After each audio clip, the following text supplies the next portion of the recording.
તો જામનગરમાં લાલ સર્કલ પાસે કોંગ્રેસ દ્વારા વિરોધ પ્રદર્શન કરવામાં આવ્યું છે। લાલબાગ સર્કલ પાસે કોંગીજનો મોટી સંખ્યામાં ઉપસ્થિત રહ્યા હતા અને લાલ બંગલા સર્કલ ખાતે કોંગ્રેસ દ્વારા વિરોધ કરવામાં આવ્યો છે।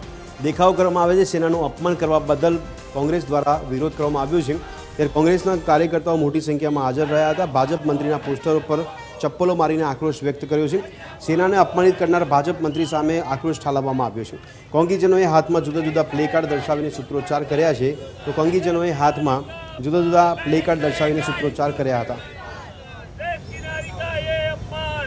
બે દિવસ પહેલા જે શાહ કરીને જે વિજય શાહ કરીને મિનિસ્ટર છે, મિનિસ્ટરે ક્યાંક સભામાં જાહેરમાં સોફિયા કુરેશીને આતંકવાદી સાથે સરખાવ્યા। આ બફાટ નારી શક્તિનું અપમાન છે, હિન્દુસ્તાનનું અપમાન છે। ભારતીય જનતા પાર્ટી જો સશક્ત નારી શક્તિની વાત કરતી હોય તો આવા મિનિસ્ટરોને તાત્કાલિક પહેલા તો તેના પક્ષમાંથી હાકી કાઢવા જોઈએ। બીજી તરફ દેશમાં ક્યારે પણ કોઈ સૈનિકોનું અપમાન કરે તો એના વિરુદ્ધ કાર્યવાહી થવી જ જોઈએ। તો આના માટે આ ભાઈ ઉપર શું કામ કાર્યવાહી નથી થતી, એ પણ એક સવાલ છે। ત્યારે મારી માંગણી છે કે આવા લોકો ઉપર દેશદ્રોહનો ગુનો લાગુ થવો જોઈએ।